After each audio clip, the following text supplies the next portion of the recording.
What's going on, family? Welcome to another episode of the Tariq Elite show right here live on Ustream, family. We're on time. We made it right on time tonight.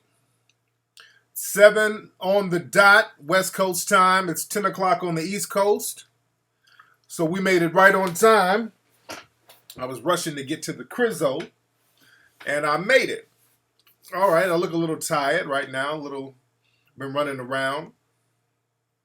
A little upset stomach. I took an ibuprofen earlier. I had one of those caffeine headaches. So I took an ibuprofen earlier. So, y'all excuse me if I looked a little spazzed out right now, but I'm getting it together. I'm getting it together. Let me get my eyebrows. My eyebrows are not on fleek, as they say. Oh, man. I had to take me an ibuprofen and a ginger ale. You know, when your stomach is a little upset. Let me see. Okay, somebody's telling me, what's up, Tall Man Stretch? He's saying that Sister Soul Love chick is on some kind of bootleg blog talk show mentioning me. Probably for letting people know early on that she was a potential informant. And shout out to all the people who are emailing me about that chick, man. I told y'all that woman was sent in to disrupt everybody. And I've been getting emails left and right from people hitting me up talking about all the slick stuff she's done. Man, shame on you. Black folks, we got to know when we have informants and agents in our midst. Now that Sister Soul Love chick is out here throwing darts at Minister Farrakhan, I mean, come on, dude. I told people months ago what her deal was. So I'm not shocked. I told people months ago what her deal was. Yeah, some of the people in the Coonches community, they're not conscious. There's a lot of coons in the Coonches community just saying a lot of real reckless stuff.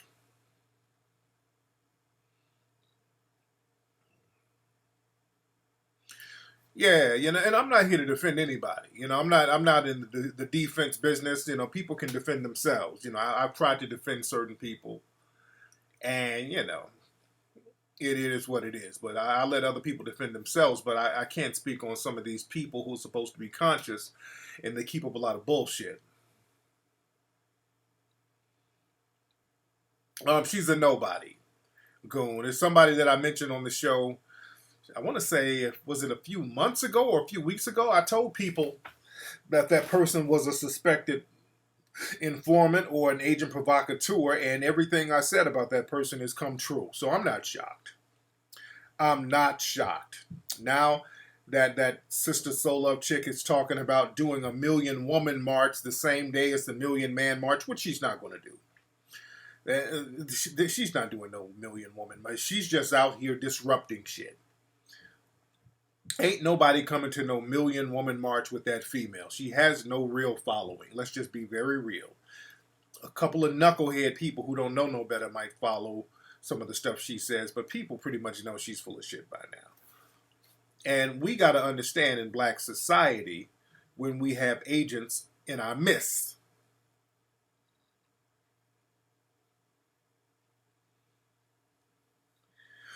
A lot of informants out here in the game. Yes, she does. She spreads misinformation. But again, I told people that she was going to do that from day one. So anyway, I'm not shocked. I'm not going to go in on that too much because I've said what I had to say about it. So people, y'all don't have to hit me up telling me all the disruptive things that she's done to you and your organization. Already, just go back and listen to my old show. I'll give you all a minute to catch up on me. All right? All right, people are coming in the room slowly. People are coming in the room slowly. A lot of stuff we're going to talk about tonight. Yeah, the march in D.C. is for men and women, from what I understand. They calling it the Million Man March anniversary, but everybody can come. A lot of stuff we're going to talk about tonight. Let me see who we got on the phone. What's up? Who's calling? Hey, how you doing, Tariq? Hey, what's up? Who's this? This is Sean. What's up, Sean? Where you calling from? I'm calling from Connecticut. Hey, what's on your mind, man? Oh man, I just wanted to ask you a quick question. Go ahead. I'm noticing, like, with the supremacists, they seem to have like almost like a symbolic and ritualistic way they go about things. Like they'll like tap you on your shoulder. They'll do little specific things that seems like it's like almost like organized crime.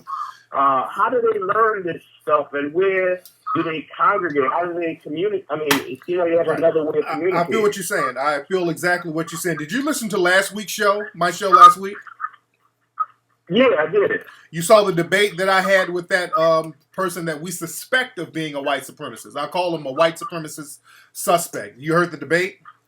Yeah. Right. Now, a lot of people. Now, for those who missed it last week, I had a debate with the gentleman.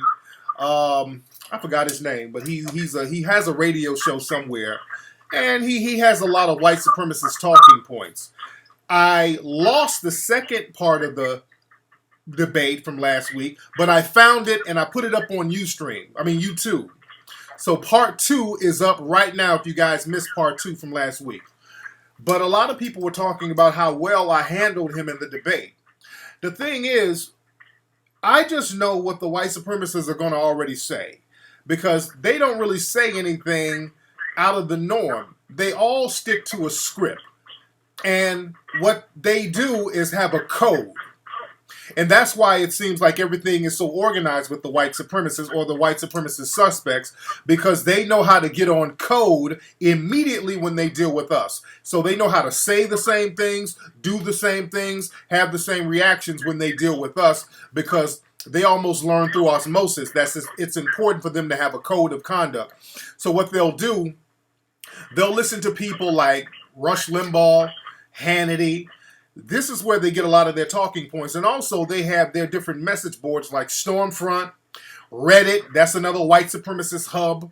4chan, that's another white supremacist hub. So they basically flesh out their codes online, and they look at the signals from the Hannitys and the far right. So they understand the importance of getting a code, and the minute somebody says something that can be deceptive, the other white supremacists jump on it. So that's just their MO. Basically, it's just them getting on code all the time. And that's why it seems like all of them do and say the same thing. And this is what we need to do as melanoid people. We got to have us a code. See, we don't get on code. We got a coon train code. We try to rush each other to the goddamn coon train. Just no code at all. So that's why it's important for us, and that's why I went on the Code of Conduct tour, trying to stress the importance of us having a code of conduct so we can protect ourselves from systematic white supremacy. You feel me? Yeah, I feel you, Tariq, and I really appreciate that explanation. Much respect, man. Thank you for the call, sir. Yeah, like I said, man, we don't have no code, man. We black folks, we just do shit. We just do shit for survival. We just do shit for basic survival. No strategy. You know, when we try to get strategy, the coons are sent in our midst. We gotta be able to deal with those coons. I'm gonna talk about Cecil the lion too. I'm gonna talk about that Cecil the lion thing. But that's another thing. All of these people in the dominant society, all misty-eyed over Cecil the lion, and I put up a tweet about this. There was a doctor, a dentist, a white dentist from Utah, and these white supremacists, because that's what they are suspected white supremacists. They spend big money to go over to game reserves over in Africa to kill animals. They spend like $50,000 plus to go over there and kill animals. And this guy went over to Africa. There was a lion in a reserve area in Zimbabwe. I think it was Zimbabwe. And the lion's name was Cecil. I think it was a pretty well-known lion over there. Now, let's be very clear. Now, the lion was named after Cecil Rhodes, a major white supremacist. There's a bazillion ways to top your kids' Rice Krispies. What's yours? Dash fruit Hold on. in their favorite color. A bunch of pineapples because, hey, it's summer. Bananas and berries. Hold on. Let her be rocks. A little bit of I thought I yogurt. had Sure, these why things not? The fun covered. never stops. All your kids top their Snap, Crackle, and Pop. Okay, I thought I had these damn ads covered, man. I really thought I had these ads covered. There's a bazillion ways to This top is your what I'm gonna kids' do. Rice Hold on one Krispies. second. Hold on. What's yours? A dash of fruit in their favorite color. Hold on, I'm A bunch not of dealing with pineapples this shit tonight. Hey, it's summer. A smidgen of honey in the And sugar what's so flour. funny, that's ironic. Almonds, It's a Rice Krispie commercial. A little bit of yogurt, sure, why not? It's a Rice Colorful Krispie commercial. marshmallows added by the fun. Apple slices with their butter cinnamon. Pomegranate for a Okay, puppy commercial. This is a pattern. long-ass Swirl commercial, chocolates. man. Look, the rings of Saturn. The fun never stops. All your kids top their Snap, That's a Crackle, and Pop. long-ass commercial, man. All right? That's a long damn commercial. It's a Rice Krispie. Well, speaking of crispy, I have a new crispy episode coming up in about 30 minutes, so you guys stay tuned for that. So I'm going to take this down for a minute, so we're not going to get no more commercials right now. But I'm just reading some of the my tweets. Somebody was telling me about that Sister So Love just shitting on Minister Farrakhan and talking about how stupid black men are. Again, I'm not shocked. That's her job to cause disruption. That's her job to cause disruptions. But like I said, that lion was named after Cecil Rhodes, who was a major white supremacist. That dude was over there creating the modern apartheid system or solidifying that system. This guy was over there, just raping the continent of resources. So, major white supremacists, Cecil Rhodes. And they killed this lion. They killed the lion, this white supremacist doctor, and people in the dominant society got very upset. And not only did they get upset, they took action. Do you notice how nobody marched? See, the people in the dominant society, they know how to not march. That's why I don't buy all that marching stuff. When I see people in the dominant society out there marching with the Black Lives Matter people and all that stuff, I look at that like, okay. Because they have no problem getting out there marching with you, acting like they're down. Because they know after that march, they're going to go right back home to white supremacy, where everything is basically in their favor. So you go back to the ghetto, they're going to go back to the suburbs or wherever they are, where all the resources are. But the thing is, when people in the dominant society, when they want to change something or go at somebody, they know how to go at them. Don't fall for the naivete that you get from the dominant society. Because that dude who killed Cecil the lion, people in the dominant society has been getting in his ass. They done damn near shut down his business. They're threatening his life. They are picketing his office out there in Utah. I mean, they're going for his jugular. They'd have made him apologize, so they're not playing around with that dude for killing Cecil the lion.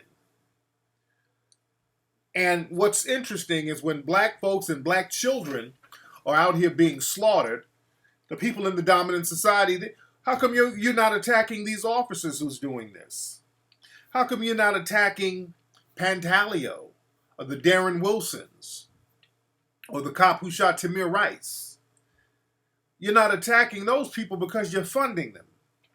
Just like that cop or race soldier who shot our brother Sam DuBose, the cop who lied after he shot him and then they finally indicted him. The cop got bailed the next day. The cop got bailed out the next day. That cop out there in Ohio, when he went to jail, his lawyer said they've been getting in so many calls and so much money coming in, donations, unsolicited. They didn't even ask. You got so many other white supremacists around the country sending that killer cop money, helping him out. He got his bail money in a day. Do y'all understand where I'm coming from? This is why I don't get caught up in that police brutality shit. That dude's bail was $1 million. He had this lawyer walk up in that damn jail with $100,000 cash and bailed out the next day. That tells you where we are. Y'all better stop playing with white supremacy. White supremacy is a system. It ain't just police brutality. It's the people who support police brutality. That's who I'm looking at, the whole system. So don't think that there's going to be an automatic conviction just because of that video. Because I said before, the only reason that officer got charged, because the video, they can kill us on video if we got a good enough lie. They'll get off. The problem was the guy had already lied before the video came out. All the white supremacists have to do when they kill us is just have a good enough lie. It don't even have to be plausible. Just good enough. A good enough lie will get you off. Just like with Zimmerman. That whole cockamamie story that Trayvon Martin was running at first, then all of a sudden when Zimmerman got off the phone, he became this scared little lamb.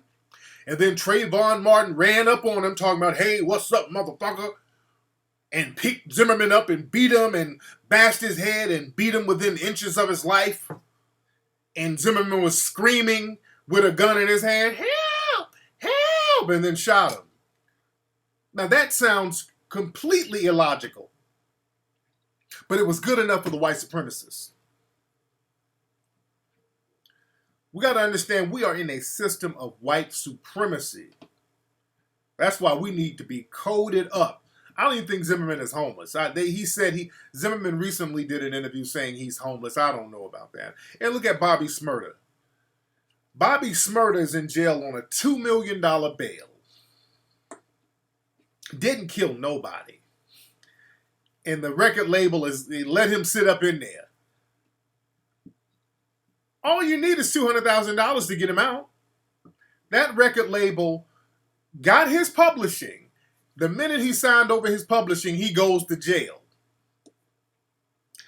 They won't even cough up the $200,000 to get Smurda up out of jail. We're in the system of white supremacy, family. Yeah, Zimmerman's trying to get more money. Zimmerman is out here trying to get more paper.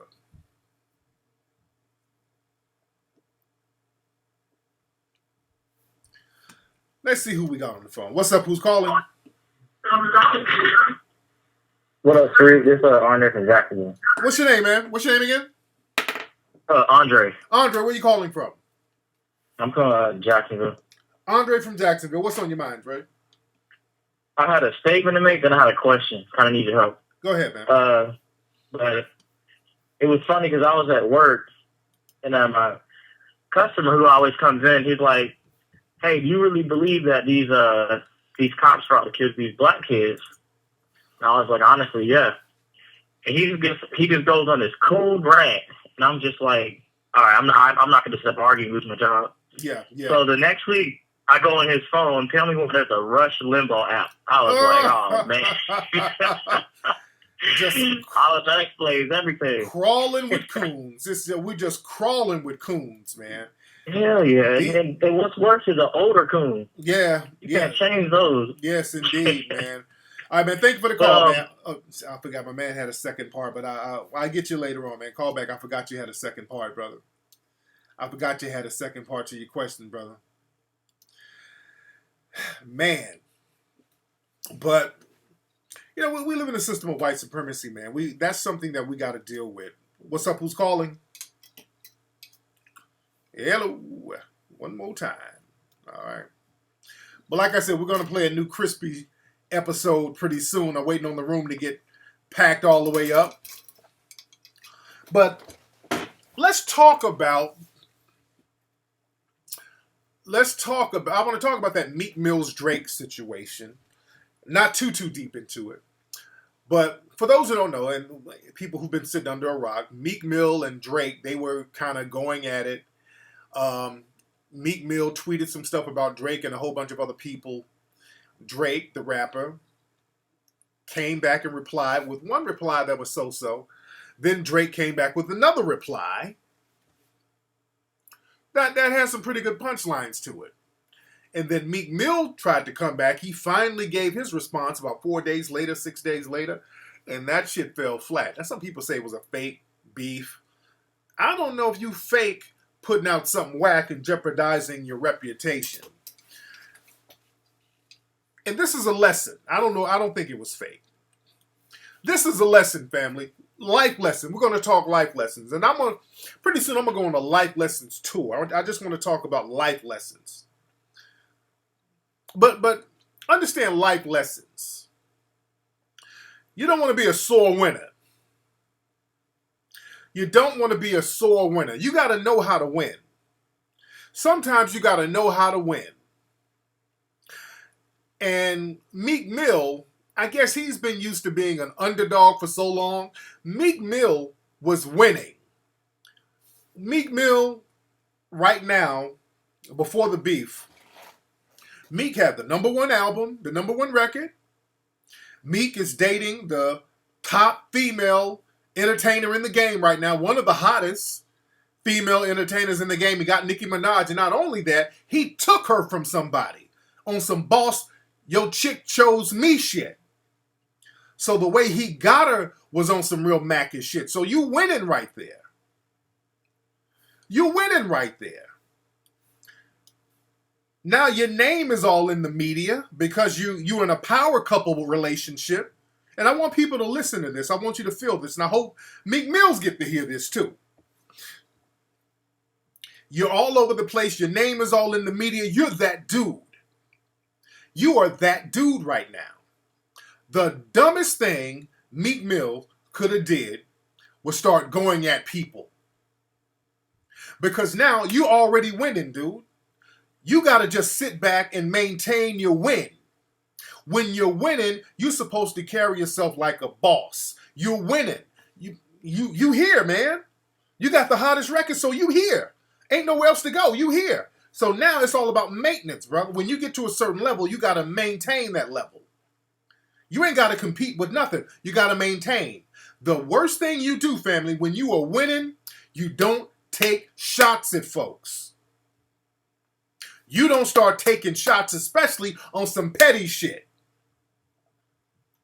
You got to be humble when you're on the top, nigga. Even if it's fake humility, you got to be humble as shit on the top, dude. When you're on the top, you got to be humble, my dude. Fake humble if you have to be.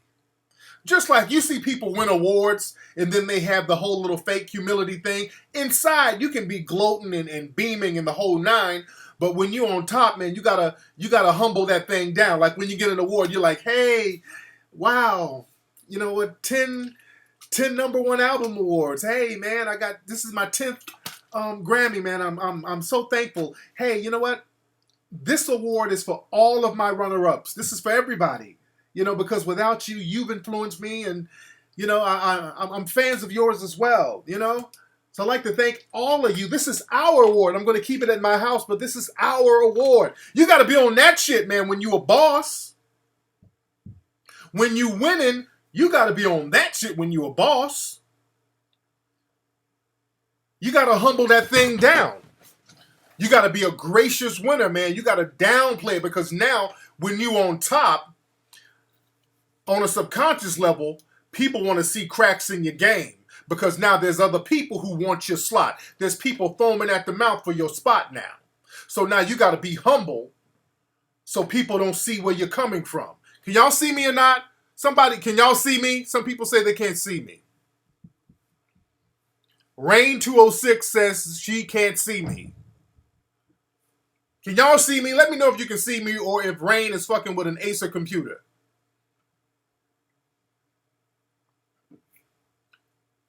Let me see. I'm going to give y'all a second. Hold on. Because I want to make a point. Y'all can see me? Y'all, okay, Rain, your computer's janky. I hate when people with fucked up computers be like, hey, man, I can't hear. I'm hearing static and porn. Nigga, that's your shit. Nigga, I'm seeing pop-ups on your show of dicks and transvestites. That's your computer, nigga. Don't blame your raggedy computer with gay viruses on me. But like I'm saying, man, when you're on top, family, when you're winning, you got to be a gracious winner. Meek made a grave mistake. Meek made a grave mistake. You don't start taking shots at people on some petty shit. That's the worst you can do. Because you already winning. Now you hop on Twitter. Yeah, Drake didn't tweet my album. He got a ghostwriter. Yeah, Safari was twerking. And now you look petty. Now you look petty. And on a subconscious level, now people want to see you fall off. On a subconscious level, now people want to see you fall off. Because now you ain't humble now. Now you kind of gloating. You don't gloat when you're on the top, man. You humble that shit down. You on the top. You ain't supposed to be doing no shit like that. Humble yourself. Floyd is humble. Floyd humbles himself because Floyd knew all that old arrogant popping the money shit. You know, that kind of started to work against him. When he was coming up, that was the move. When he was coming up in the game, that was the move. But you see, Floyd has humbled himself a lot. But now, the worst thing you do when you're on top is start to initiate beefs with people. Because now people are going to automatically root for the people you're beefing with. They're going to start rooting for the underdog because you're no longer an underdog. People are going to start rooting for that underdog. That's why in all the best beefs in hip-hop, usually it was the underdog who was victorious. It was the underdog who was victorious, or it was somebody on the bottom taking shots at the lead guy coming up. For example, 50 Cent and Ja Rule. Now, from what I understand, they had a legitimate street beef, but Ja Rule was on the top. 50 was down here, but 50 was hungry. 50 started taking them shots. Ja Rule was responding, but it wasn't adding. 50 was getting them. Let's go back to the 80s with KRS-One and the Bridge Wars. Boogie Down Productions and the Bridge Wars. The top rappers at the time on the streets around 86, 87, 88 was the Juice Crew. MC Shan, Roxanne Shante, Marley Marl, all these people. They were on top. KRS-One and those cats were down here. They took shots at the people on top and they were victorious. So they started on the bottom going after the big dogs. Now, if you're a big dog, you can't go after people that's not at your spot right now because that's just not a good look. Like when Jay went at Nas. Nas got the best of Jay. When NWA went after Cube. When NWA went after Cube, you guys are going to see this in the new NWA movie. NWA, when Cube got out, NWA were taking shots at Cube first. They took shots at Cube first. And then when Cube came with that No Vaseline, he buried niggas. No Vaseline buried niggas. You dig? Let me get some points of reference records so y'all can understand. So let's take it all the way there. Let's take it all the way there. Let's take it there. But again, like I said, hold on.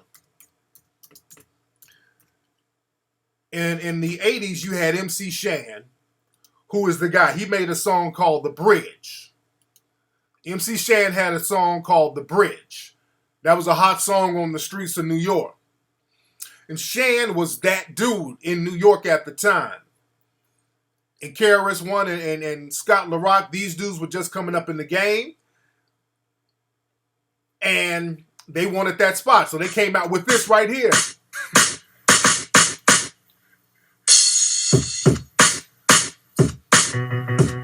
They came with this right here.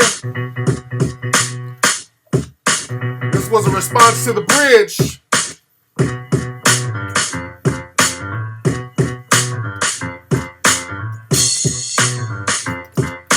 Man, this was not a joke right here, man. I said, the bridge is over, the bridge is over. The bridge is over, the bridge is over. Hey, hey, hey. This was the business. The bridge is over, the bridge is over, the bridge is over. You see me coming in the dance with the flipper sensei. Down with the sound called BDP. And man, the Juice Crew couldn't come back from that, for real, man. They couldn't come back from that. But when you see beefs, man, when the underdog is always usually, they root for the underdog. Kumo D and Busy B. Busy B was the top dude. Kumo D came up, crushed him. He killed Busy B's career. He killed Busy B's career. Now, when you're on top, the only time you're supposed to smash on niggas on the bottom is if you're retaliating. When you're on top, the only time that it's justifiable where it looks cool when you smashing on niggas is when you're retaliating against them. You dig? Because that will happen a lot. A lot of times if you're on top, you respond, you got to smash dudes, like with KRS-One and Kumo D. Because Kumo D was coming at LL, and LL was kind of cool about it. LL was cool about it. And LL was on the top. Kumo D kept smashing, kept coming at LL, and kind of, Kumo D has a mouthpiece on him. LL said, okay, well, fuck, I got to respond. LL came back with that Jack the Ripper. That got in Kumo D's ass. That Jack the Ripper got in Kumo D's ass. You dig? Oh, yeah, y'all want to break, like me and Crispy. Oh, like me. Now, of course, I'm on top. And y'all know I'm very humble. All the niggas that I've smashed, all the internet little beefs that I've had with these cornball niggas, every single one of them, they've been retaliatory. And with Crispy, I gave that nigga a million passes. That dude has been taking shots at me for the longest, and I let him slide. And then when I dropped the hammer on that ass, it was a wrap. You dig? So when you retaliate on dudes, and you're on the top, when you smash on them, it's usually retaliatory. And like with the Nicki Minaj Kim beef. Now, Kim, from what I understand, was coming at Nicki publicly, and I love Little Kim. I love Little Kim to death. But Kim was the one, she kept talking about subliminals, and that's another thing. If somebody's throwing subliminals, what they're trying to do is draw you out. Because if they're throwing subliminals at you and they draw you out and you start saying names, now you look like the aggressor and you're going to give that person the underdog status. You understand?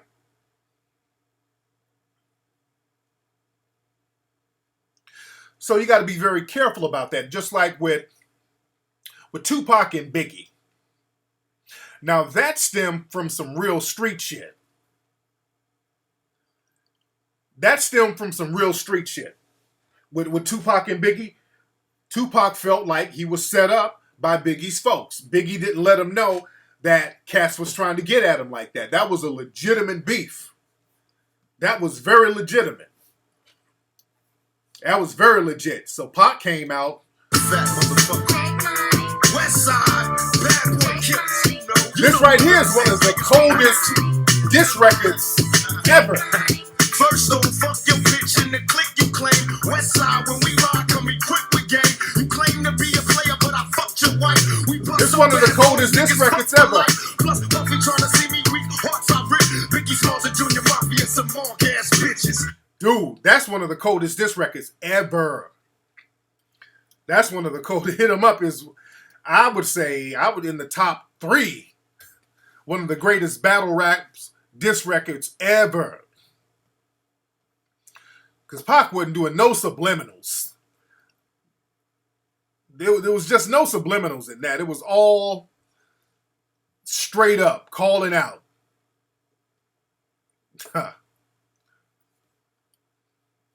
You dig? I think it's Romeo versus Bow Wow. But my man Meek, you gotta learn how to humble yourself. You gotta know how to not be a sore winner. So Meek came at Drake. He came at Safari and all that. So he came at targets that he perceived as being weak targets. He came at perceived weak targets. And talking about his whole coup de grace was basically Drake don't write some of his shit. We're living in an era now where nobody cares how the steak is prepared. They just care about how it tastes. So nobody's giving a shit about who's writing what. We care about what that shit is going to sound like when it comes out of those speakers. We care about what it's going to sound like when it comes out of those speakers. So that whole thing about Drake don't write his own shit, Drake got better punchlines. And the thing with Meek Mill, Meek has a cool flow. Meek has a real cool flow and he makes good records. But Meek, you can't quote any Meek's punchlines. Meek Mill is not known for any punchlines. Meek Mill is not known for any real quotables, if we want to dig into it.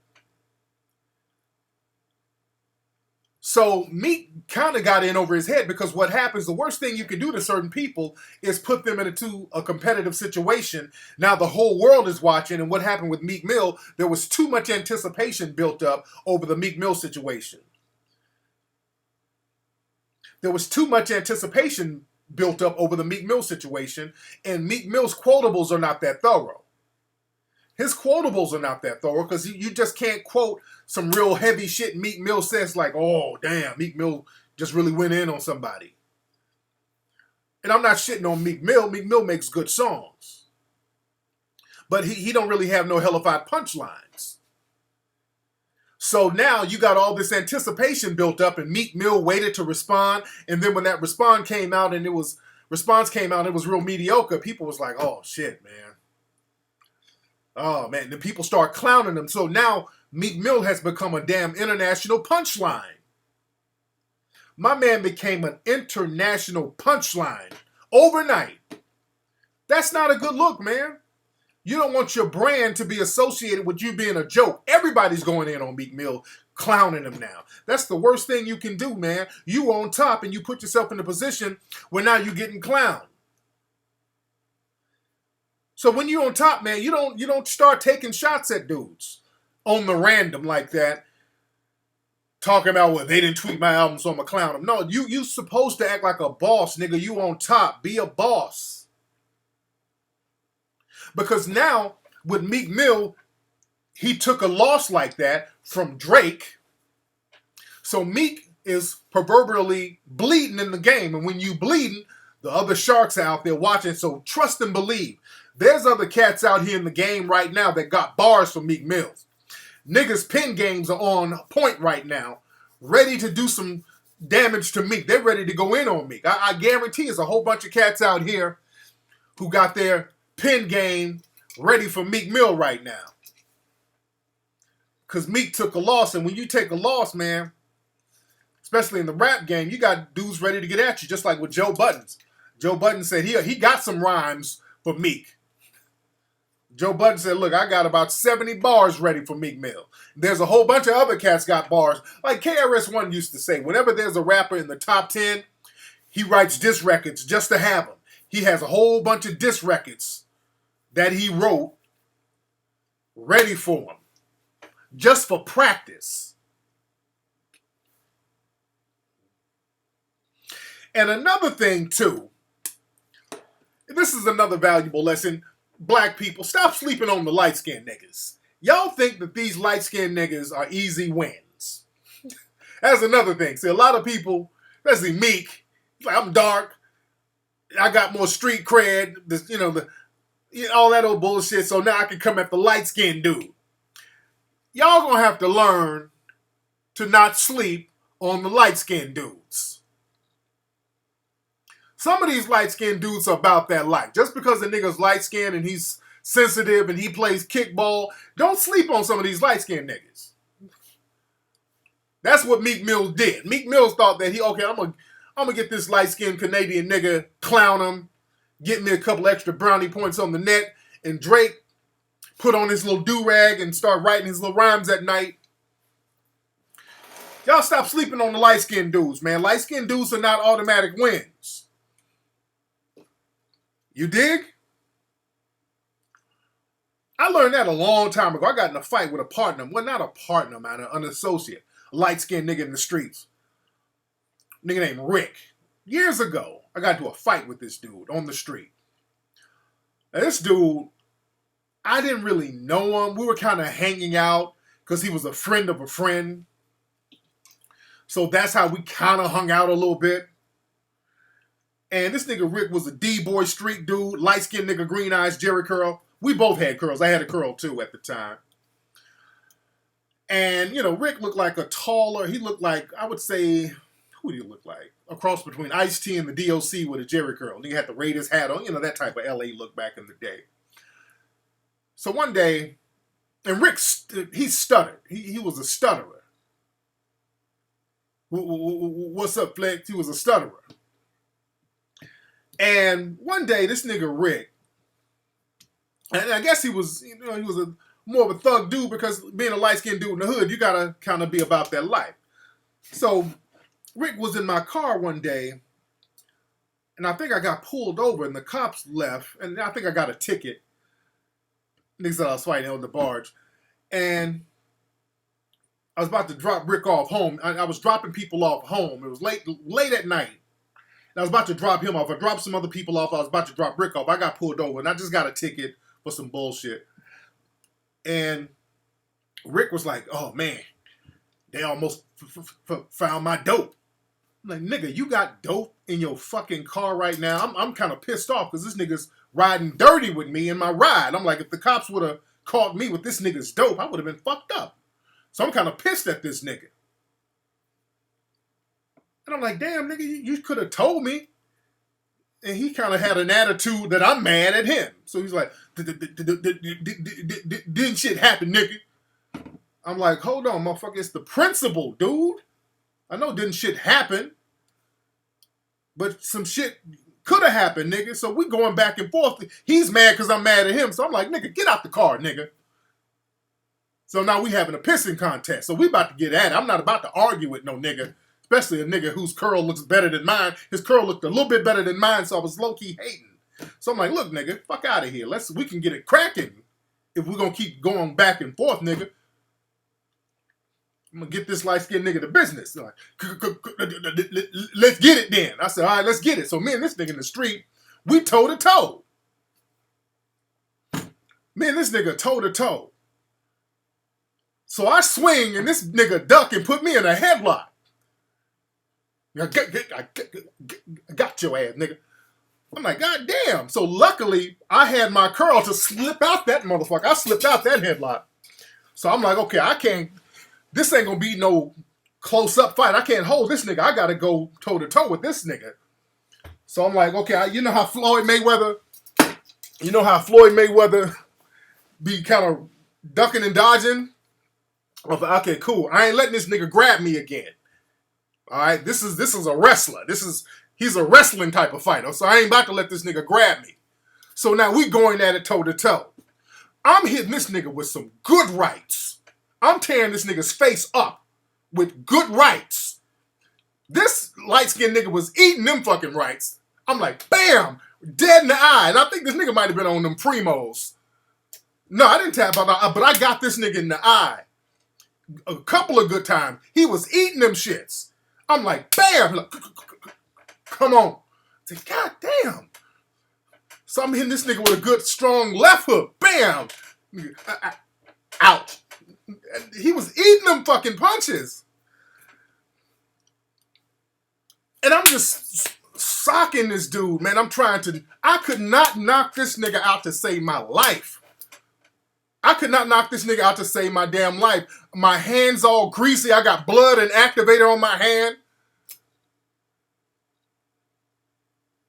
Like, you want some more, nigga? I said, nigga, you want some? I'm stuttering now. You want some more? Like, nigga, get the fuck out of here. I got in my car, went home, and had to wash the activator off my fingers. But I could not knock this nigga out. I'm hitting this dude with my best. I'm like, that nigga, he must have cocaine strength or something.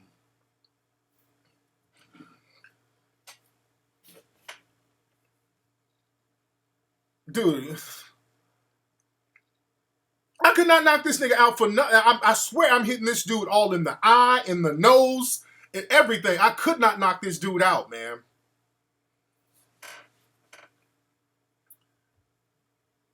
Dude. Then I saw him about a few weeks later. I was at the the Tommy's Burger. They got restaurants out here named Tommy's Burger that people used to go late at night to kind of hang out after the club or whatever. And he saw me before I saw him because I heard him. Hey! What the fuck is that? Hey! What you doing here? So what the fuck you doing here, nigga? So I had my crew. He had his crew of light-skinned niggas. It was a light-skinned gang. Nigga, it looked like the scene from Beat It. Nigga, looked like Michael Jackson was going to jump in between all of us and be like, beat it! Beat it! No one wants to be defeated. No. Nigga, it was a Jerry Curl battle.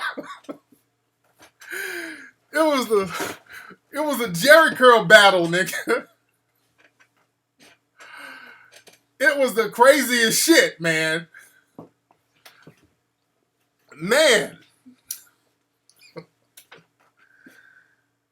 So, dude, I could not knock this dude out. So I said, okay, I can't sleep on these light-skinned dudes. I can't sleep on light-skinned dudes. And y'all better stop sleeping on these light-skinned niggas, man. They about that life sometimes. These dudes don't really play around like that, man. What's up, Polo Miniskirt? The number is 818-850-5404. And that's what Meek Mills did. He thought that Drake was an easy win. He thought that Drake was an easy win.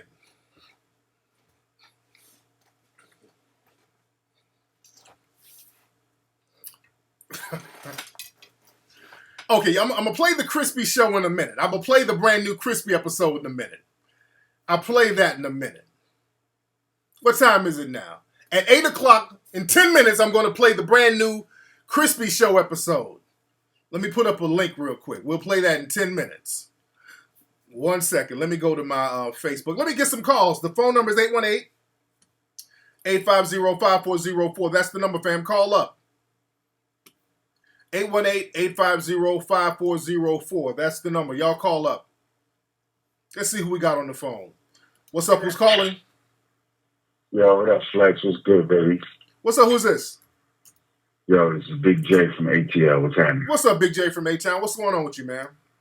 Oh, man, everything's lovely right now, man. Appreciate your show. You coming through with Atlanta, man. No doubt. Do it up for us down here, man. Appreciate that. No doubt. Yo, I did have a question for you, though. Go ahead. You had mentioned, and I think I have read in either Detail magazine or somebody, with the little beef with Meek and Drake.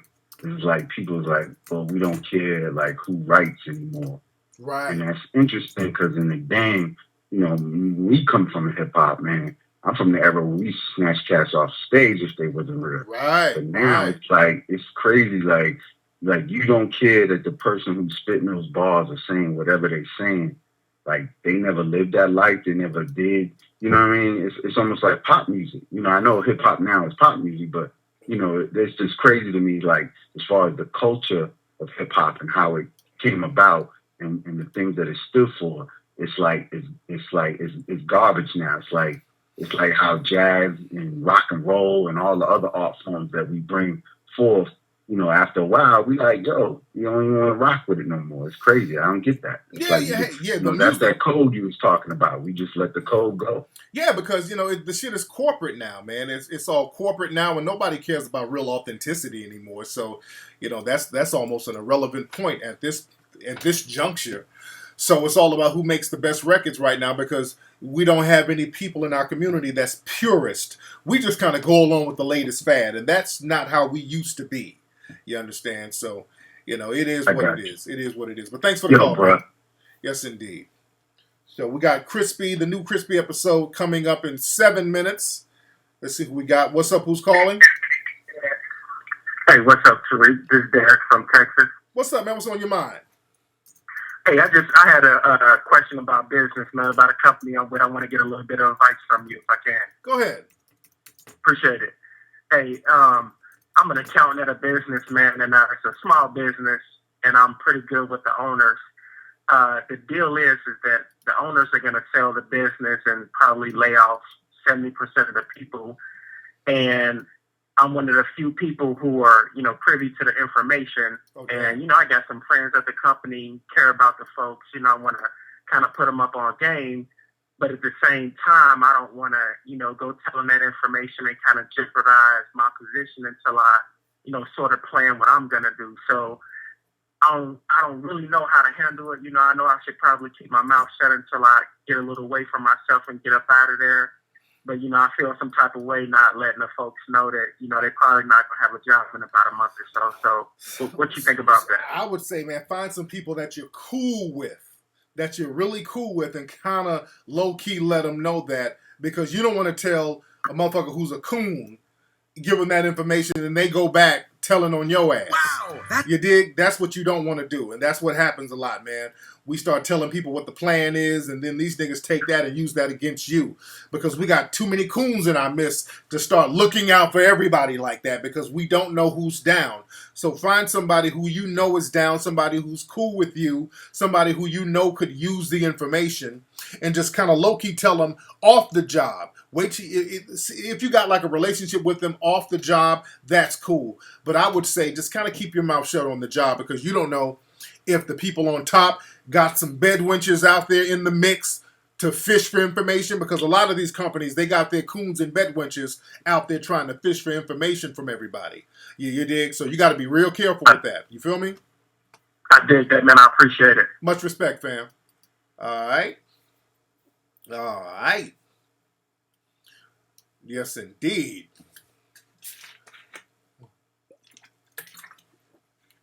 Man.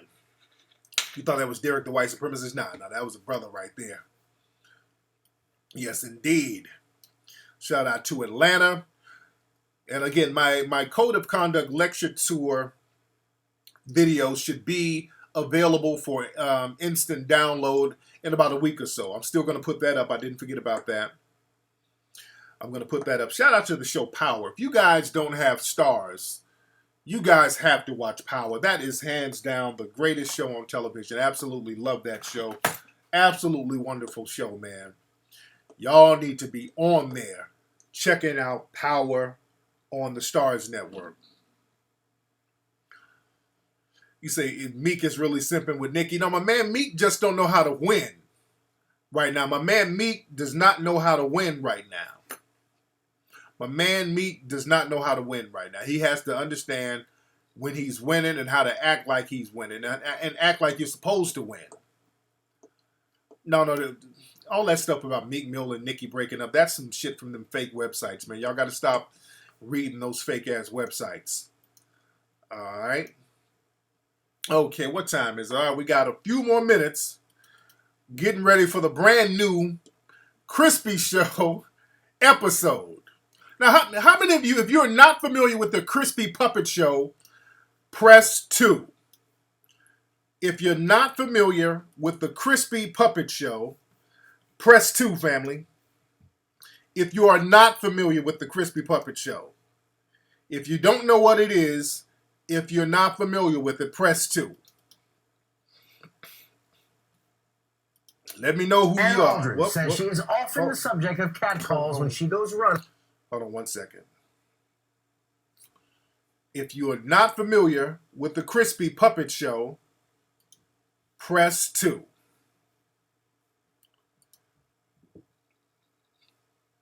All right. All right. Okay. A few people don't know what it is. Now, the Crispy Puppet Show is about it's a puppet. It's a web series that I produce about a little puppet named Crispy. He's from a place called Struggle Land. Now, Crispy the puppet, he's a fictional character, but he's a puppet who has an on and off drug problem. He's a coon. He don't like other black folks. He loves white women. He has a bald spot and a receding hairline that he's very insecure about. He has a tendency to spaz out and then switch up on being spazzed out. He will do anything for attention and YouTube hits. And he's a very funny little character. Now, y'all ready for the Crispy Show, the new Crispy Show, y'all? This is a short one. I think it's only 4 minutes, but a lot of them are short. So, ladies and gentlemen, here we go.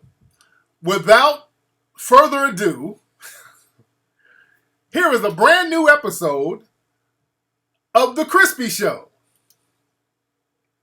You wanna see a person who hates his race and you're looking high and low? Well, look no further, you're in the right place. Welcome to The Crispy Show. What up, everybody?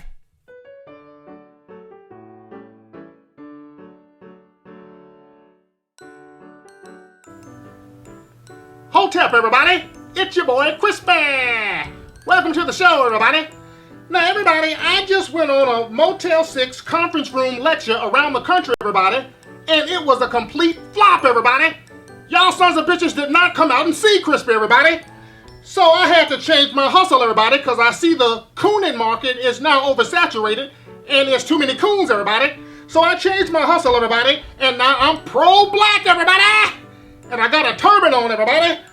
I am no longer a coon, everybody. I am delivered, everybody. The white man is the devil, everybody. Now, my name is no longer Crispy. I have changed my name, everybody. I now go by the name of Crispy Hotep, Triple Darkness, Shea Butter Allah, everybody. And I gotta pray 5 times a day, everybody. Hold on 1 second, everybody.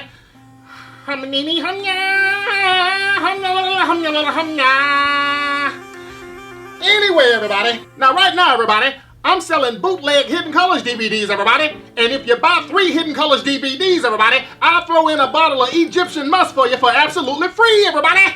Now, me, yours truly, boys and girls, Crispy Hotep, Triple Darkness, Shea Butter Allah, everybody, I have written a poem, everybody, to really show people how serious I am about my pro-black status, everybody.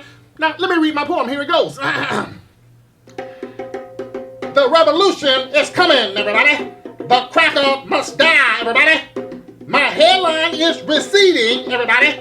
But still I rise, everybody. Hey, assalamu alaikum, everybody. I gotta pray real quick. Hold on, everybody.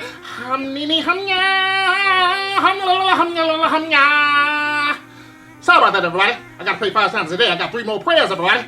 Now let's read some listeners' emails, everybody. Right here on the Crispy Hotep Triple Darkness Shea Butter Allah show, everybody. Now the first email comes in from somebody from Albuquerque, New Mexico. The email says, Dear Crispy Hotep Triple Darkness Shea Butter Allah, why do you have on that turban? Does your hairline still look like a Velcro frisbee? You son of a bitch! Fuck you, everybody! You don't talk shit about Crispy in my hair. Oh, I'm sorry, I'm sorry, everybody. Hold on. Let me pray.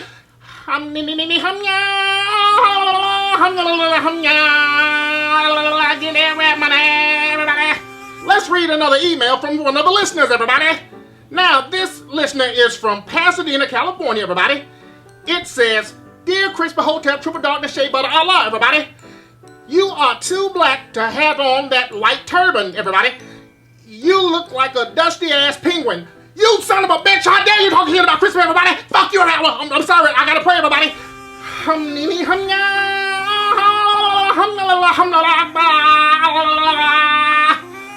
Anyway, everybody, let's read some more listeners' emails, everybody. Now, this next email comes from a listener who is in Dallas, Texas, everybody. Now, his email reads, Dear Crispy Hotep Triple Darkness Shea Butter Allah, everybody. You with that turban on look like a gay burn victim. You son of a fucking bitch! Fuck you, motherfucker! You can't talk shit about Crispy, everybody! Kiss my ass! I'm sorry. I'm sorry. I gotta pray, everybody.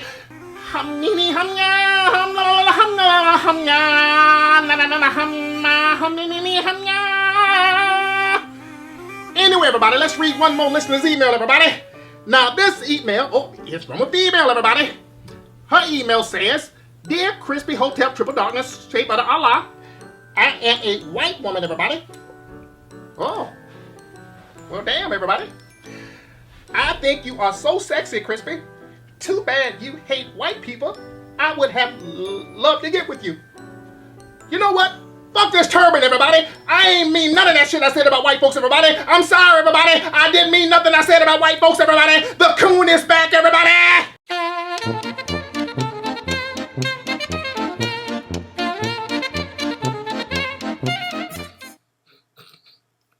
And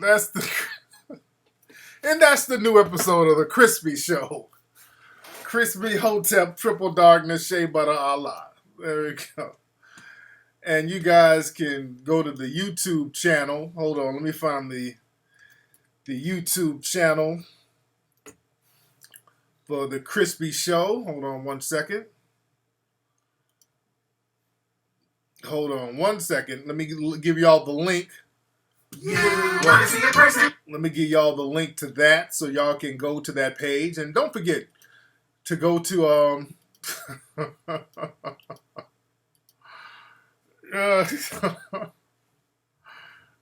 there you go. That's the link right there.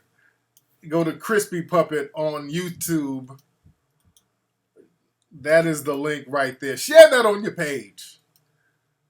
And don't forget, Crispy Puppet, he still has a GoFundMe for his movie, Hairless America. So you guys can go there. Man, yes indeed. Yes indeed, yes indeed. Shout out Columbus, Ohio. Shout out to Columbus, Ohio. Yes indeed. Somebody said the struggle mosque. Man. Let's see what we got on the phone. A lot of folks calling now. What's up? Who's calling? Yo, Flex, man. What's going on? It's Jazz from New York, man. That shit was hilarious. Much respect to you, my nigga. Thank you, fam. Thank you. What's on your mind? Much respect. Yes, yeah, man. I just called, like, I did. The shit just made me laugh. And this episode of the Crispy Show put everything in perspective with me. And I want to, I'm saying, I big you up for still riding with your boy Umar, because what you did tonight with that Crispy shit is exactly what these niggas up here in New York, Queens, Brooklyn, the Bronx, that fake Hotep nigga shit. These niggas all they do is fucking sit up and debate, talk all this bullshit. They want to hate on you. They want to hate on Umar, Jason Black, anybody who's doing anything. Because before I was thinking, now maybe Tariq goes too hard on these niggas, but when I really seen like the shit they did to Umar was real fucked up, B. So I just big you up for riding with your boy and keep doing your thing. We supporting you for Hidden Colors 4 and everything else, and just keep doing your thing, brother. Much respect. Coming from NY. Thank you so much, brother.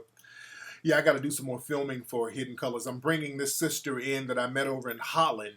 She's a historian. I'm bringing this sister out next week, and we're wrapping up. We're almost done with all the filming. I still would love to get Minister Farrakhan. Farrakhan's people, holla at me, man. I done hollered at everybody I can holler at, man. I still would love Minister Farrakhan for Hidden Colors 4. All my brother, hey, my Nation of Islam cats, y'all put the word in. His relatives, I done put the word in. I can't write no more letters. I done enough writing, fam, because people hit me up. Well, you got to write a letter to Minister Jimmy over in Kansas. And I done all the writing and emails. I done it all. So I need y'all to put that word in. I need y'all to put that word in, fam. You dig? Let's see who we got on the phone. What's up? Who's calling? What's going on, Tariq? This is Jimmy from Waller County, Texas, man. Jimmy from Waller County, Texas, man. What's on your mind, Jimmy? Yeah, I called last week, man. I wanted to inform you about the Sandra Bland thing, but it's good you didn't let me continue because I wanted to hear that debate too. Right. But I was gonna let you know a lot of that stuff about Sandra Bland. If you look at that where those cars were sitting, my family owns that property to the right. Yeah. That she got arrested on. And for one, they keep saying that she was arrested in Hempstead. That's not true. Right. That town is called Prairie View, Texas. I believe that those cops followed her because if you go up that same road and you go to the left or right, it's gonna be Waller's gonna be on your left, Hempstead's gonna be on your right. Yeah. There are no police officers. We have our own police department. It's a black police department. But that white cop being on that road was suspicious because I've never seen him on that road. Yeah. I used to walk up and down that same road going to the university. Wow. So I think they followed her because they knew anybody coming from Chicago to Prairie View looking for opportunity, you're coming from a big city. Yeah. So you're not coming down here just to look for a job. You're either going to school or you got a job and you're going to school. But I was just going to let you know, man, everything that you've been saying, you know just as well as me how white supremacy works. But all of that game that they run and how they lie in the media, man, all of that is a lie. Yes, the sheriff's department that arrested her is not even from that same town. Yeah, so I believe they followed her off the campus because the way those cars are parked, the university is right behind those cars. Probably did, man. Hey, that possibility is there, man. It's a lot of possibilities there, man. But thank you for the call, fam. Yeah, man. Again, there's a lot of possibilities there, man. We live in a system of white supremacy, so nothing surprises me, man. Nothing surprises me. And we got to understand that we are in a system of white supremacy, which is basically a quiet war. And we got to figure out how to protect ourselves from that and how to thrive and to protect our children from that. Just sitting up hoping that it don't happen to you, that's not good enough. You got to have a system in place where you can at least protect yourself. Down in Stone Mountain, Georgia, what day was that? What day was that? Was it Saturday, Friday, Saturday?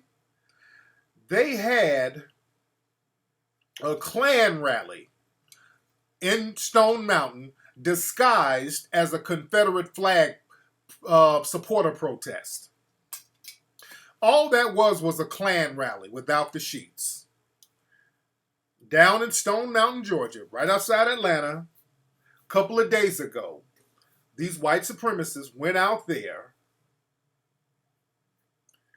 had a Klan rally without their sheets, and they called it a Confederate flag support protest. And there was a whole bunch of them out there with the Confederate flag. And from what I understand, many of them were out there threatening some of the black people that came out there to protest the flag. They were out there, those white supremacists were threatening black people.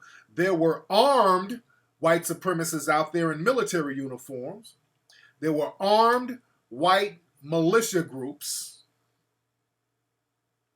There were armed, I already asked Dr. Boyce, so he did what he could do. I already asked Dr. Boyce, so y'all stop asking that. But they had armed white militia groups with automatic weapons out there that the so-called law enforcement allowed to happen. They allowed them to have guns out there. They allowed them to have guns. And they allowed them to threaten people.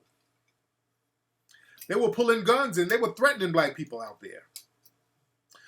Y'all got to watch out for these militia groups too.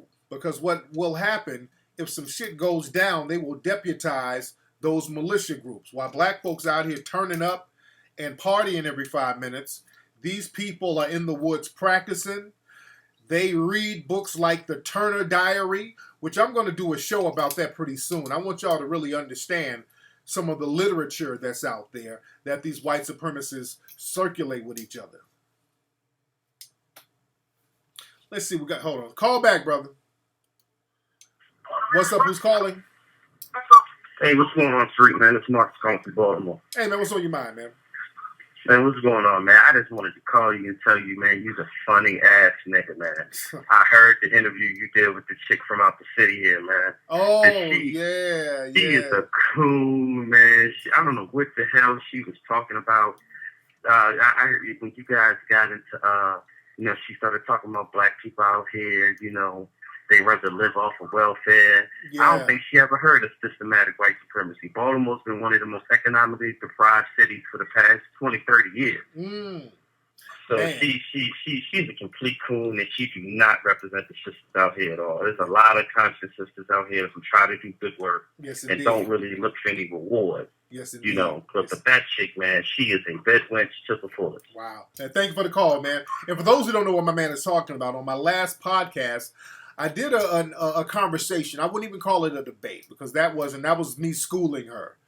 A lot of these are not really debates. It's just me schooling somebody. That's not even considered a debate. But the sister named Kim, and she was very nice, very sweet to me, so I showed her respect.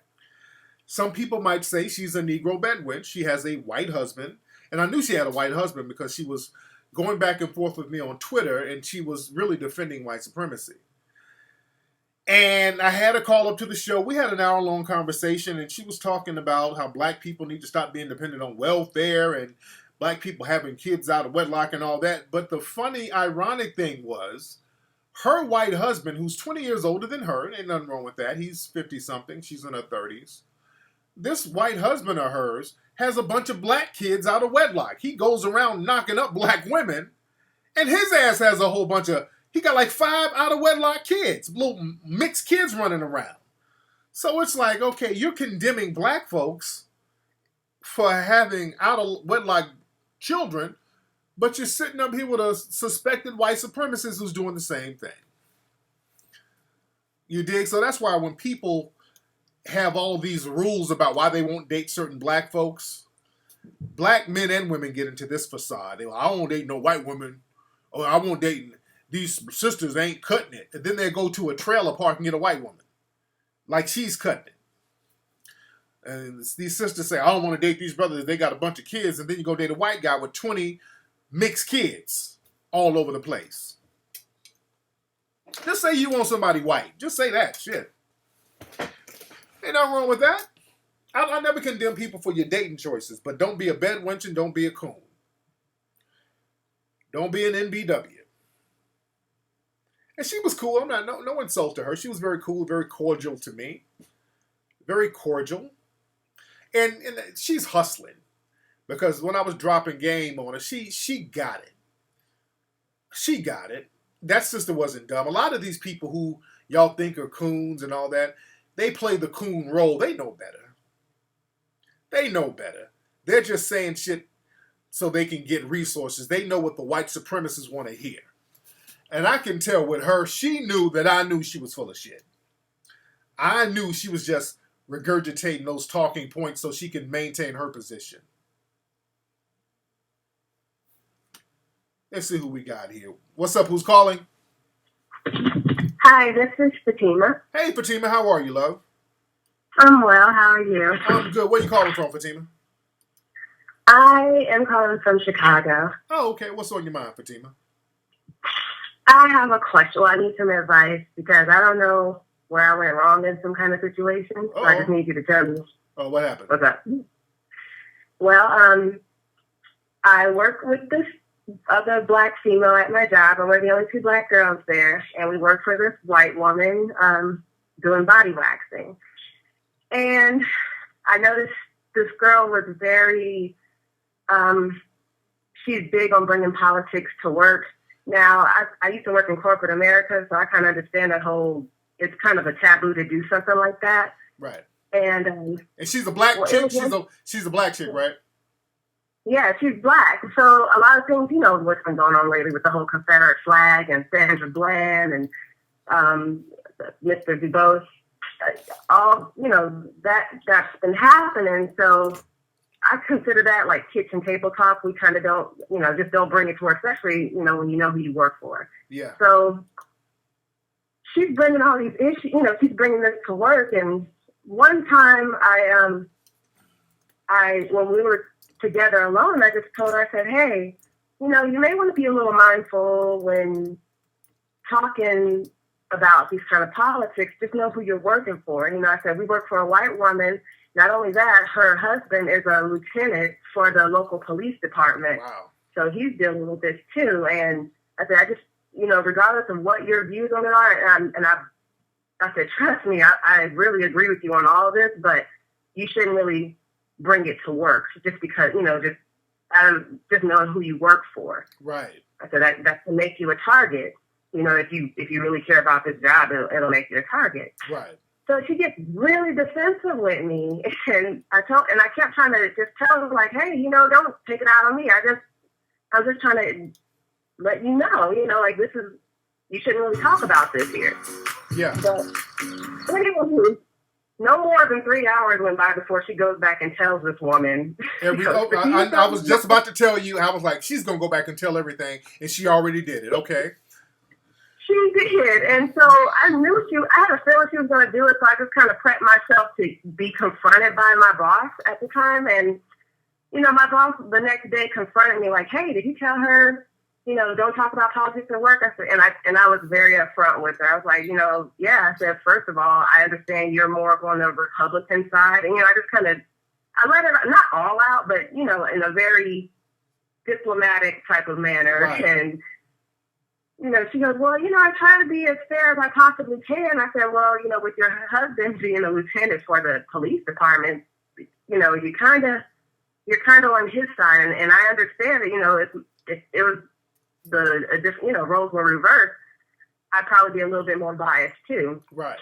But, I'm just trying to find out where the hell did I go wrong in trying to advise this girl, like, and why? Or like, spoke to my husband about it. He's like, man, just like Tariq said, man, you can't save all these niggas. Sister, did you hear the call that I had with the brother who called earlier tonight? I just told him the same thing. This brother said he wants to tell people at his job, he kind of wants to warn certain black folks. I said, bruh, you got to watch out for that, because these niggas who you're trying to pull their coat to try to give them some game, they'll go back and tell on your ass, man. You don't know what types of coons. We have a coon epidemic right now. These niggas out here trying to coon their way under massa's titty. That's all they want to do. These niggas don't want to be free. They just want to get a good position to get that white mama, white daddy's breast milk. That's all these niggas want. So you got to be very careful about what you say to people at these jobs. You got to know some of these people and really know their get down. Not just be on some acquaintance shit with them. Just know their get down, because again, the white supremacists, they will hire a black person to kind of watch over other black folks and feed information back to them.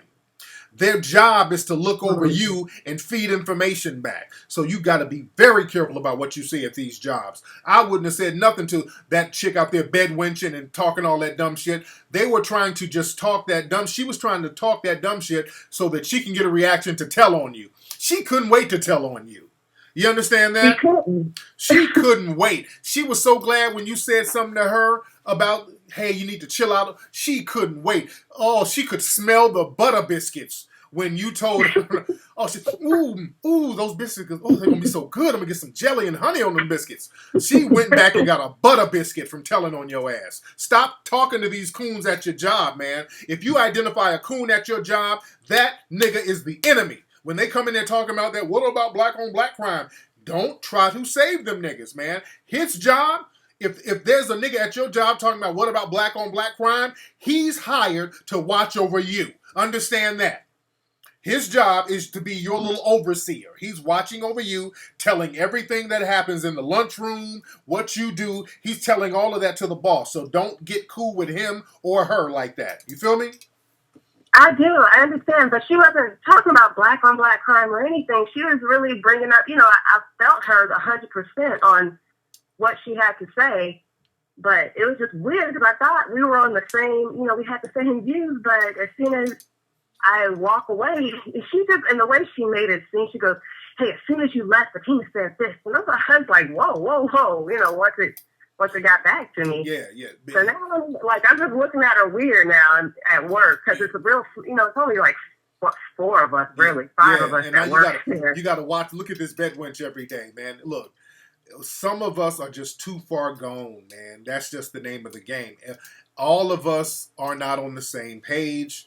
We got some black people out here with the white supremacist spirit. You just got to watch out for them. Anyway, thanks for the call, sister. Man, look, black people have been subjugated and psychologically beat down too much, man.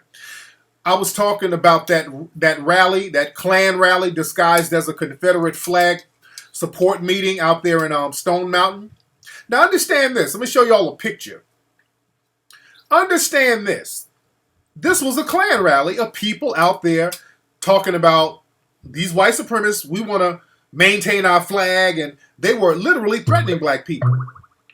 They had automatic weapons out there threatening black people. These were white supremacists. Do you know that there were certain black folks still showing up to support those white supremacists? This is a real picture. Some people thought it was Photoshop. This is a real picture of a sister, quote unquote, at that rally.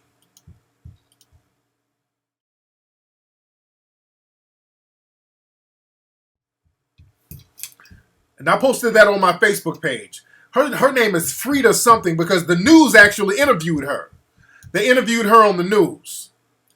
So this blonde-haired NBW went out there. Those were her nephews and nieces, I think, from what the news said.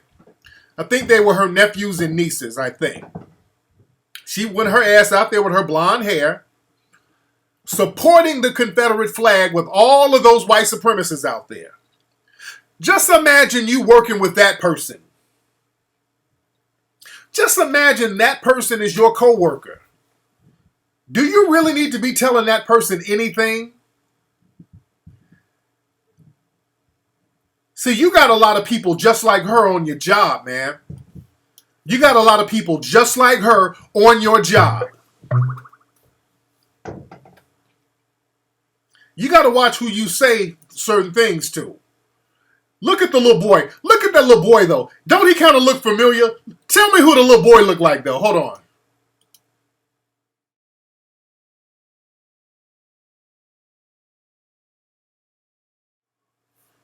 Is it me or don't the little boy look like Crispy? The little boy kind of look like Crispy in the face. So she's raising another Crispy. You dig? Don't the little boy look... She's raising another little self-hating Crispy. Tell me that don't look like a little baby Crispy. Hold on. You look just like that motherfucker. What up, everybody? He looks just like him. The little boy already got the little coon spirit. Oh, man. Oh, man. Y'all know, Crispy be having all them out of wedlock kids that he'll be taking care of. So that might be one of his kids. She's out there in Georgia. So that might be one of Crispy's kids. No, the nigga don't be paying child support. But, man, let me get some of these calls, fam. What's up? Who's calling? Hey, Tariq. Hey, who's this? Hey, I'm Cynthia. I'm in Seattle. Hey, Cynthia from Seattle. How are you, love? I'm sorry I didn't hear you. Turn your computer down. How are you, Cynthia? What's going on in Seattle? A whole bunch of nothing and coonery, actually. Wow. Now, how old are you, Cynthia? I just turned 31, actually, on the 27th of last month. Okay, you grown-ass woman. There you go. What you doing up in... Are you from Seattle?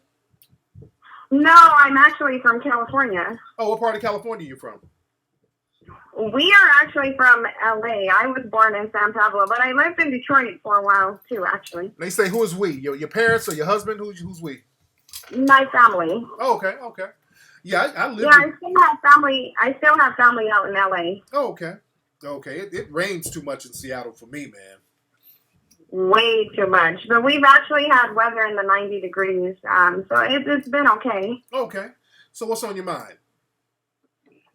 Well, I'm calling for two things. Number one, I actually emailed you about reparations. Okay.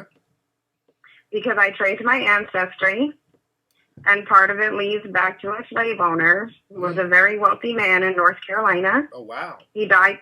Yes, he died the wealthiest man in North Carolina and owned 51 slaves. One of my ancestors was one of those slaves. Oh, damn. And that's what they don't want. They don't want us tracing those slave owners back. They don't want that because then you got a real case against reparations. And that's something that we all need to be doing, by the way.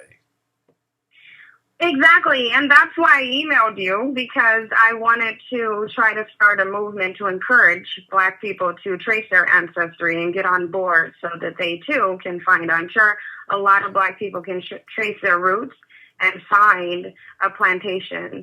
So I actually did a lot of research, and I've researched reparation lawsuits, and I noticed that one of the ones that was most recent, like in 2007,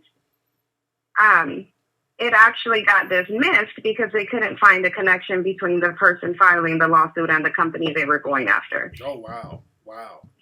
That's something, you know what? We need to chop up game about that, because right now in London, in the UK, they had some reparations protest out there. There was a media blackout, but there was a big protest of people saying, hey, we need reparations. So this is something that we really need to do and look into, because we can trace back the plantations. This is why people like Ben Affleck didn't want the PBS to put out that his family were slave owners, because they don't want Black folks to trace that shit back and start asking for that paper, which is what we need to do. We can go back. Slavery I'm talking about antebellum slavery, was relatively a recent thing. It's only a couple of 100 years ago. So that's not too long ago.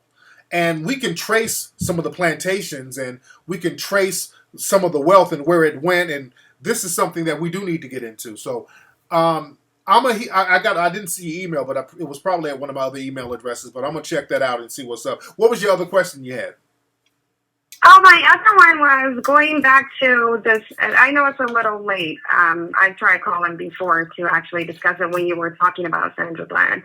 Actually, I got pulled over similar to that a few weeks ago. And I think that if we can get Black people everywhere, because Seattle is currently going through a Justice Department investigation for racial profiling. Oh, wow. So I actually made a complaint when I was pulled over by Washington State Patrol, and one of their lieutenants actually called me back regarding my complaint. So my point is, if we can try and get, as a first step, Black people when they go through these things, because the Black people in Seattle is at 8%.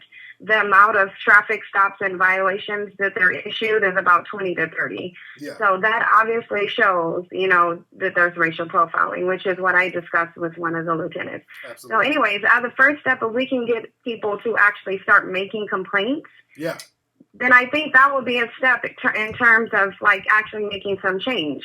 Because, if you're saturating these departments with complaints, I don't think that's something they're going to be able to ignore. Absolutely. With investigations going on. Absolutely. And I said before, what we need to start doing is start hitting people with these civil suits, too. You start flooding their asses with civil suits, these cops who are targeting people, that will slow them down some. But see, us Black folks, we don't want to spend no money except when it's time to turn up. So this is why we got to have, and I call it the brown paper bag gang, where we have our money that we can just slide at people to get stuff done. So that's something that we definitely need to discuss. But thank you so much for the call, sister. That sister has some very good points, man. I need to have her in the next think tank we have. That sister has some great points. That sister had some great points. We got somebody in the room trolling. Pimp Barbecue Sauce is in here trolling. Hold on. That might be Crispy's dumbass. Hold on. Every time I play an episode of the Crispy Puppet, Crispy Senior come in here. Yeah, that's Crispy. That's Crispy Senior. He's mad. All right, we're back though. Man. But the sister has some very good points though. And we got to understand, man, the thing is, we got to understand propaganda, family. And when people are setting up things against us, and we got to have a mechanism to deal with the infiltrators within Black society. We really need a mechanism to deal with that too. Because y'all know I've been telling people about the street harassment campaign for about 3 years, 2 or 3 years.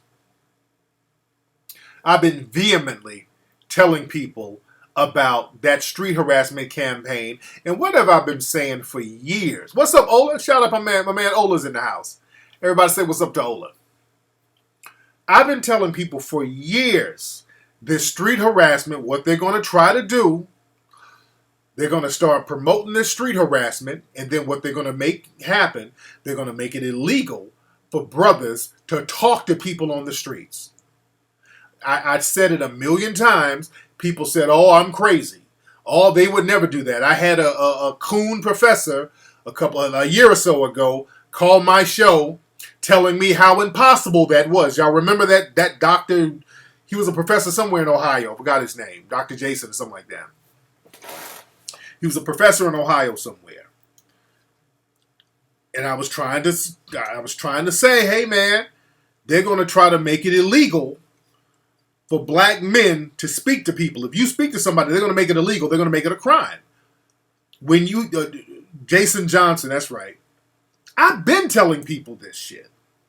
I can see it a mile away with this whole street harassment. Then they got a bunch of Negro bedwenches to co-sign it with that "you okay, sis?"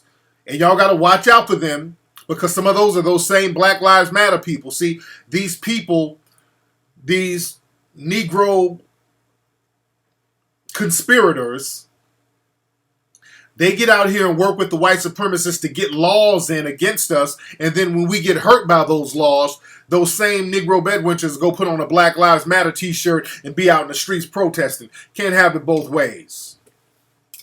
But I told people years ago, the moment I saw it, and you can go back and look at it, these Negro bedwenches wrote all types of scathing articles about me for pointing this out, saying what I was saying was incorrect. I told you guys that they're going to try to make you talking to people on the streets illegal. Watch this video that just came out on the news. Anna Aldridge says she is often the subject of catcalls when she goes running in her neighborhood in Austin. And she says, you know what, basically, she's had enough. Right now, catcalling is illegal in the great state of Texas, but Aldridge is starting a petition to turn street harassment into a ticketable, even a finable offense within the city of Austin. It's usually just like, woohoo, or hey baby. It's disgusting. It's horrible. I've had guys roll down the window and make these little kissy faces at me. Anna Aldridge says she is often the subject of catcalls when she goes running in her neighborhood in Austin. That just came out, family. I fucking told everybody that was going to happen. Excuse my French. I don't want to use too much profanity. I've been telling y'all for years that that's exactly what they've been trying to do. They've been setting this thing up for 3 years.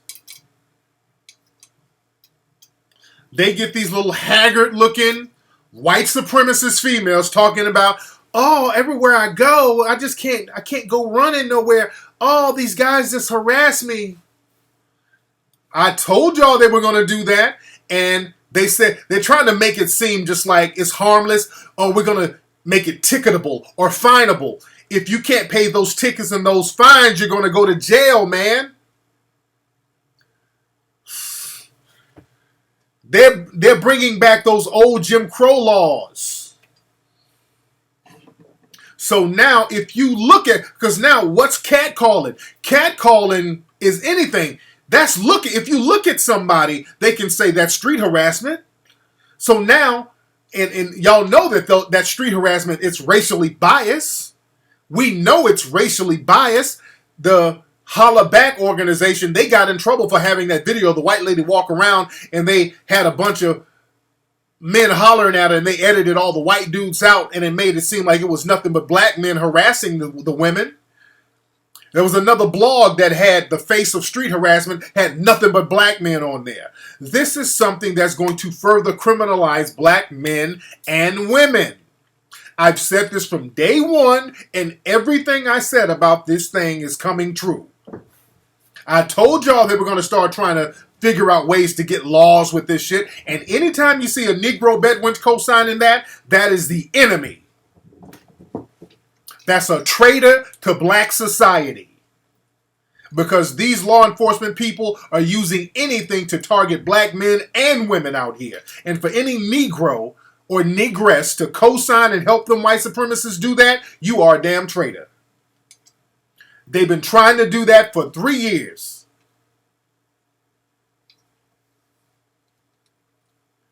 They've been trying to do that for 3 years. So now every little haggard, buck-tooth, white supremacist female, if they want to get a brother locked up or killed, they can just get on the phone and say, hey, there's a black guy street harassing me. And it's going to be your word against hers. It's a wrap with that. Any black folks co-signing that, if they get that through, it's a wrap, man. That's why I've been so hell-bent on letting people know the whole deal behind that. Because it's bad enough when they try to kill us and criminalize us. Because they don't have a reason to. Now all they got to do is say you were committing a crime. All they got to do is tag any crime to you. All they have to do is tag any crime on you. Well, he had to get shot. Well, he shouldn't have been committing a crime. What was the crime? Street harassment. That's some shit that anybody can be charged with that. Well, we suspected him of street harassment. See, they look for ways to criminalize you. Y'all think that that's not going to get passed. Thank your Negro bedwenches and all these fake Twitter feminists that help co-sign that. Go to Twitter and thank them. You know who they are. Fraudinista, all of them. Thank them for that. Thank them for people like Sandra Bland getting shot. Or not getting shot, but possibly getting killed. Other sisters out here getting gaffled by cops because they don't just target black males. They target all of us. They ain't going to just target us black men and just give the sisters a pass. It ain't working like that. The sister called up and said she just got arrested. They going after all of us. Thank you, Negro bedwenches, for that. For helping them funnel that into the community. Oh yeah, they're doing the whole Emmett Till thing. They're going back to the whole Emmett Till thing. Where if you whistle or say something, especially to a white woman, they're going to criminalize you. Whether you have proof or not. Hell, look at what they're doing to Bill Cosby. They ain't got no proof of no Bill Cosby. There's zero proof. Just a whole bunch of people saying we said so. A bunch of suspected white supremacists saying we say so.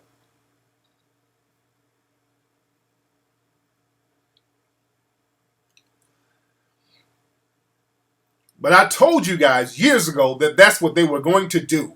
They're going to try to create laws that Holly Curl and all those white feminists, they've been out there working behind the scenes trying to figure out ways to get around the Constitution. Because, see, this is the catchy part. The white supremacists love to try to punish black folks, but they got to go around the Constitution because if we smarten up and start making these constitutional claims, we can knock them out. So they come up with ways to go around the Constitution. So the thing with the street harassment is very tricky. They got to really, really push rape. They got to really show the rape thing and show that black people are dangerous and we're a menace. They got to really push that. Because they want to get that through. But the thing is, you got a right to free speech. See, that's going to trample on freedom of speech. So they're working their pieces trying to get around the freedom of speech, and they want to be able to criminalize you for speaking to people. And these laws are going to be for black folks. Understand that. They're only going to be targeting black folks, just like when they did stop and frisk. They were like, oh, we're just checking people. It's random people. Has nothing to do with race. In New York, when they said that, stop and frisk. People said, wait, stop and frisk. Oh, well, what's that about? Oh, we're just going to stop random people just to make sure everything is cool. Has nothing to do with race. Who in the hell were they stopping in New York? Black folks. They say black and Hispanic, but Hispanic is not a race. They were stopping the black Hispanics. They were stopping and frisking mostly black people up there in New York. And then some black people start to smarten up and say, hey, wait a minute, this is fucking with my Constitution. I'm not doing anything. I'm going to work. And y'all just shaking me down? So certain black folks smartened up and started hitting the city up, and the city had to pay people off. So they said, okay, this ain't cost effective, so we need something else. So what about street harassment? So now that's some way we can criminalize you.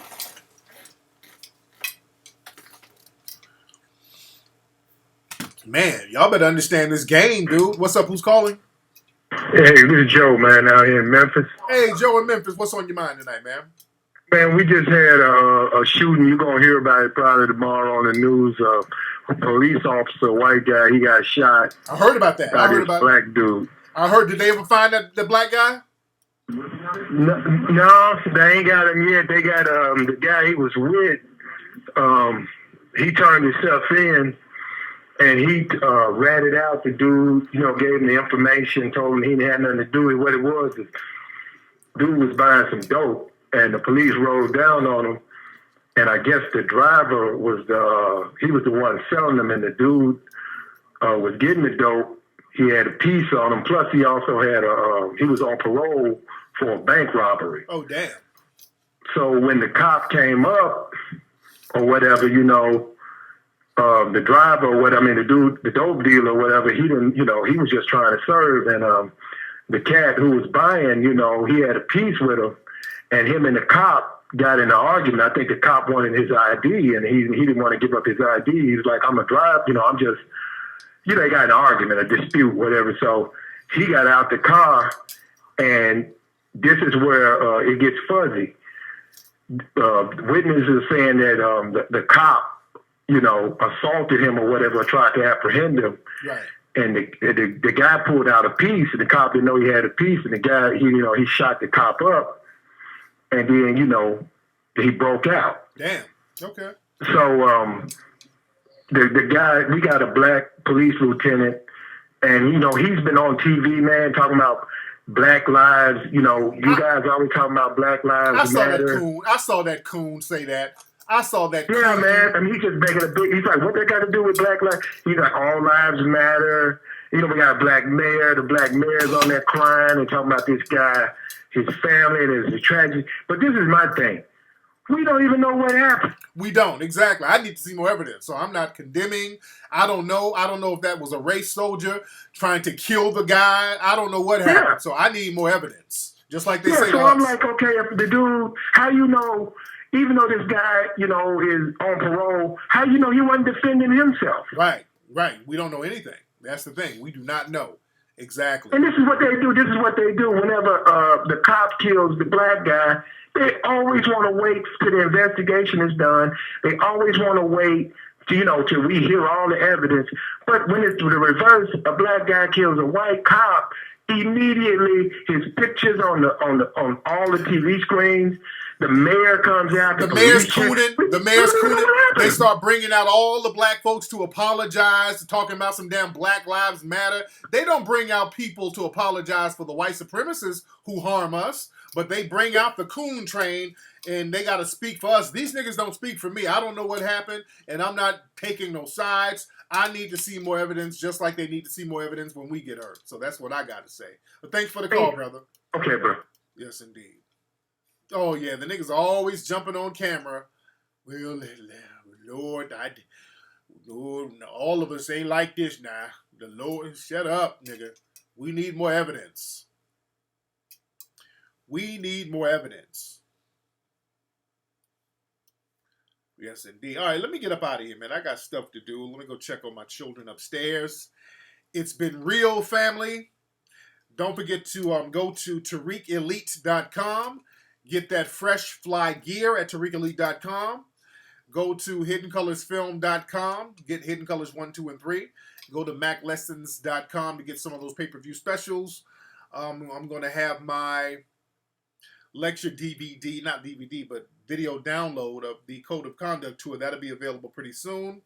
I will holla, everybody, and y'all have a good night.